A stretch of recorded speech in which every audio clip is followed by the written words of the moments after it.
नमस्कार दोस्तों, मैं doctor Ashish Sharma, consultant physiotherapist. आज हम जिस विषय पे चर्चा करने जा रहे हैं वो है बेसिकली नी पेन। तो दोस्तों, आज हम आपको इस वीडियो के अंदर नी पेन से निजात पाने के लिए, ऑस्टियोआर्थराइटिस से निजात पाने के लिए कुछ 5 तरीके की आपको कुछ एक्सरसाइजेज बताएंगे।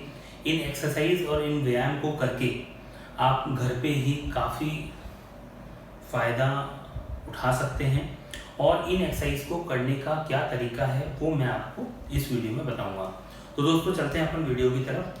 तो फर्स्ट एक्सरसाइज की बात करते हैं। देखिए, एक्सरसाइज करने से पहले जो मैं आपको कुछ एक्सरसाइज बताऊंगा, उन एक्सरसाइज को करने से पहले हमारे पास किन चीज़ों का होना ज़रूरी है वो मैं आपको बताता हूँ दोस्तों। तो सबसे पहले हम देखते हैं, इस तरीके की एक बॉल है वो आप ले सकते हैं और इस तरीके का कोई भी आपके पास टॉवल हो या फिर आपके पास कोई बेडशीट हो, इस तरीके से आप उसको यूज़ कर सकते हैं। मसल की पावर को इम्प्रूव करने के लिए इस तरीके के वेट कफ हैं, ये मार्केट में अवेलेबल हैं।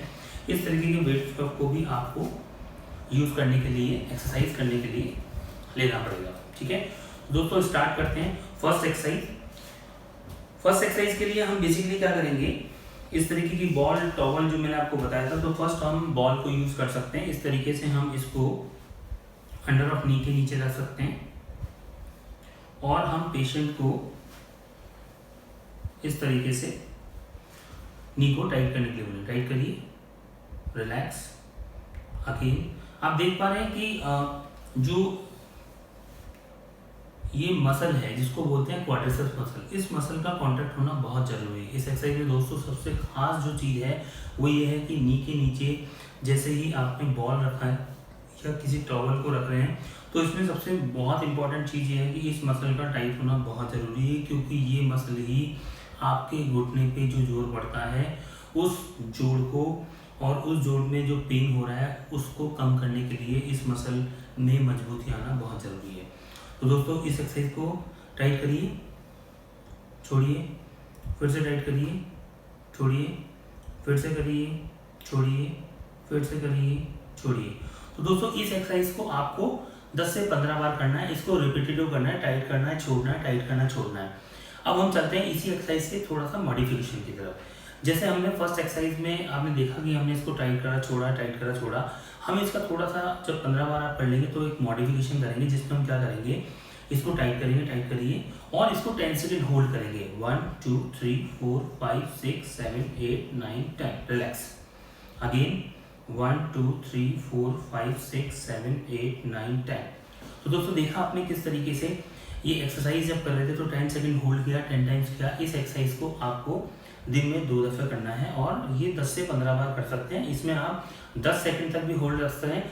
अगर आपको 10 सेकंड तक होल्ड करने में परेशानी आ रही है तो शुरुआत में आप इसमें 5 सेकंड तक भी होल्ड रख सकते हैं। तो दोस्तों, आप अपन सेकंड एक्सरसाइज की तरफ चलते हैं। अब हम इस बॉल को से एक एक्सरसाइज जो फर्स्ट बताई है, इसके बाद हम सेकंड एक्सरसाइज को हम इस टॉवल से कर सकते हैं। इस टॉवल को बेसिकली दोस्तों क्या करना है, आपको इस तरीके से आपको जो आपकी हील है इसके नीचे रखना है। इस तरीके से देख रहे हैं, हम देख पा रहे हैं आप। और फिर पेशेंट को आपको क्या बोलना है कि आपको हील को प्रेस करना है। करिए दोस्तों, इस एक्सरसाइज का बहुत अच्छा यूज़ है। ये एक्सरसाइज हम लोग इसलिए बता रहे हैं क्योंकि ऑस्टियोआर्थराइटिस पेशेंट के अंदर आप जनरली देखेंगे तो पेशेंट के अंदर इस तरीके की आपको फ्लेक्शन डिफॉर्मिटी देखने को मिलेगी इस तरीके से। ठीक है, तो इस फ्लेक्शन डिफॉर्मिटी को कम करने के लिए और पीछे मसल्स होती है हैमस्ट्रिंग, उसकी स्ट्रेंथ बढ़ाने के लिए ये आइसोमेट्रिक एक्सरसाइज है। इससे बेसिकली आपकी ये फ्लेक्शन डिफॉर्मिटी भी खत्म हो जाएगी ताकि आपको पेन में काफ़ी हद तक राहत मिलेगी। तो दोस्तों, इस एक्सरसाइज को भी आपको सेम ईयर 10 बार करना है और 10 से 15 बार आप इस एक्सरसाइज को कर सकते हैं। ठीक है, अब अपन चलते हैं दोस्तों थर्ड एक्सरसाइज की तरफ। तो थर्ड एक्सरसाइज में बेसिकली हमें क्या करना है, ऑस्टियोआर्थराइटिस के अंदर हमें ये सबसे बहुत इंपॉर्टेंट चीज़ है कि हमें रेंज जो घुटने का जो मुड़ना है वो पूरी तरीके से मुड़ना चाहिए इस तरीके से। तो ये एक्सरसाइज को हमें करना है। करिए। इसमें सबसे खास बात ये है, जब आप एडी को मोड़ रहे हैं तो एडी इस तरीके से आपकी टच होते हुए आनी चाहिए और पूरा आपका घुटना पूरा मुड़ जाना चाहिए। देख पा रहे हैं आप, इस तरीके से ये थर्ड एक्सरसाइज आपको करनी है। तो दोस्तों इस एक्सरसाइज को भी सेम है, जैसे फर्स्ट एक्सरसाइज बताई, सेकंड बताई, थर्ड बताई, थर्ड एक्सरसाइज को भी आपको 10 से 15 बार करनी है। ठीक है, अब हम चलते हैं दोस्तों फोर्थ एक्सरसाइज की तरफ। फोर्थ एक्सरसाइज में दोस्तों हम बताएंगे जो कि घुटने की एक मांसपेशी होती है जिसको बोलते हैं वीएमओ मसल, उसकी स्ट्रेंथनिंग के लिए। इसमें भी आपको क्या करना है, इस तरीके से आपको टॉवल को नी के नीचे इंसर्ट करना है और पेशेंट को उसका जो लेग है इस तरीके से उसको रोटेट करने को बोलना है। देखिए, देख पा रहे हैं? यस। और फिर पेशेंट को क्या बोलना है, दोबारा टाइट करिए, वेरी गुड, अगेन प्रेस करिए, वेरी गुड, अगेन टाइट करिए, छोड़िए। तो दोस्तों देख पा रहे हैं, ये एक्सरसाइज जब कर रहे हैं नीचे की तरफ टाइट करिए, छोड़िए, फिर से करिए, छोड़िए, फिर से टाइट करिए। तो दोस्तों ये एक्सरसाइज को भी आपको दिन में 2 बार करना है और 10 से 15 बार करना है। इस एक्सरसाइज के अंदर भी हम थोड़ा मॉडिफिकेशन करना चाहेंगे। देखिए, इस एक्सरसाइज के अंदर फर्स्ट टाइम जब हमने करा तो टाइट करना है, छोड़ना है, टाइट करना है, छोड़ना है। लेकिन इसका सेकंड जब हम मॉडिफिकेशन की आपसे बात कर रहे हैं तो उसके अंदर क्या करना है, फिर से टाइट करिए, नीचे नीचे दबाइए, वेरी गुड, छोड़िए, फिर से दबाइए, वेरी गुड। दोस्तों इस एक्सरसाइज में हम बेसिकली वीएमओ मसल को अप्रोच कर रहे हैं। इस मसल का ये फंक्शन होता है कि बेसिकली ये पटेला की जो बायोमैग्नेटिक्स है उसको, पटेला को जो है जिसको आप चकनी कहते हैं, उसको ये पूरा अच्छे से जकड़ के रखती है, पूरा अच्छे से टाइट रखती है। तो इस मसल के लिए भी हमें टाइट करिए, वही सेम है, 10 तक रोक के रखना है और 10 बार करना है। तो दोस्तों अभी मैंने आपको कुछ एक्सरसाइजेस बताई हैं, इसके बाद हम चलते हैं आगे की तरफ, फिफ्थ एक्सरसाइज की तरफ। तो फिफ्थ एक्सरसाइज को करने के लिए हमें क्या करना है दोस्तों, इस टॉवल को हम निकाल देंगे और इसके बाद हमें क्या करना है, इस तरीके का एक वेट कप लेना है। ये वेट कप आपको मार्केट में भी अवेलेबल हो जाएगा और इस वेट कप में 10 काफ़ी तरीके से आते हैं, first half kg, 1 kg and 2 kg and 3 kg तक।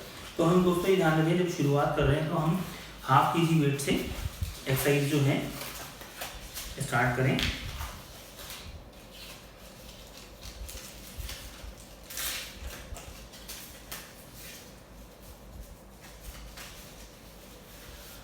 तो दोस्तों हमें क्या करना है, पेशेंट को बोलना है अपोजिट नी को उसको बेंड करना है। ठीक है, अपोजिट नी को बेंड करने के बाद पेशेंट को बोलना है अपने पंजे को अपनी तरफ खींचे और इसको ऊपर की तरफ उठाए। देख पा रहे हैं? सबसे मोस्ट इंपॉर्टेंट चीज़ दोस्तों ये है कि इसके अंदर जो एंगल क्रिएट होना चाहिए वो 45 डिग्री, 40 to 45 डिग्री का एंगल क्रिएट होना चाहिए और ये जो टो है ये इस नी से अबव की तरफ नहीं जाना चाहिए। सेम ईयर 10 सेकेंड होल्ड करना है, 10 टाइम्स करना है। पेशेंट को बोलना है रिलैक्स, नाउ अगेन, फिर से उठाएं, इस तरीके से। देख पा रहे हैं दोस्तों, 1 2 3 4 5 6 7 8 9 10, रिलैक्स। तो दोस्तों आपने देखा इस तरीके से मैंने आपको जो फिफ्थ एक्सरसाइज बताई है, इस तरीके से इसको 10 सेकेंड होल्ड 10 टाइम्स करना है। ध्यान रहे जब ये एक्सरसाइज को करेंगे तो अपोजिट नी का बैंड होना बहुत जरूरी है। तो दोस्तों अब अपन चलते हैं नेक्स्ट एक्सरसाइज की तरफ।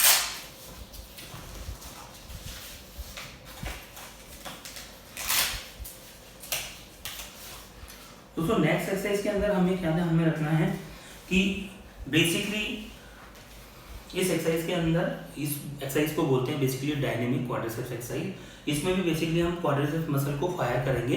बैठ जाएं दोस्तों। जब भी पेशेंट जब बैठेगा तो ये सबसे इम्पॉर्टेंट चीज़ है कि पेशेंट पे ये ध्यान रखना है कि पेशेंट का जो नी है वो एंड काउच पे आए और उस तरीके के बाद पेशेंट को फिर हमें क्या करना है, बोलना है पैर को लिफ्ट करें, ऊपर उठाइए, इस तरीके से, रिलैक्स, अगेन। इस तरीके से हमें पेशेंट को 10 सेकेंड होल्ड करके 10 टाइम्स कराना है। जब आप इसमें 10 सेकेंड होल्ड करके 10 टाइम्स कर ले, इसी वेट को आपको अपोजिट नी में ट्रांसफर करके और फिर करना है इस तरीके से। सेम है, आपका जो वेट है वो इस नी में बंधा हुआ रहेगा और आपको सेम है 10 सेकेंड होल्ड 10 टाइम्स करना है। तो दोस्तों देखिए, आज मैंने आपको जो एक्सरसाइजेज बताई हैं, इन एक्सरसाइजेज से अगर आप इन एक्सरसाइज को अगर अपने दैनिक क्रियाओं में सुबह और शाम दोनों समय में करेंगे तो आप ऑस्टियोआर्थराइटिस, जिसको हम एक नी पेन कहते हैं, काफ़ी हद तक आप अपना नी पेन कम कर सकते हैं। नेक्स्ट वीडियो में हम फिर मिलेंगे। धन्यवाद।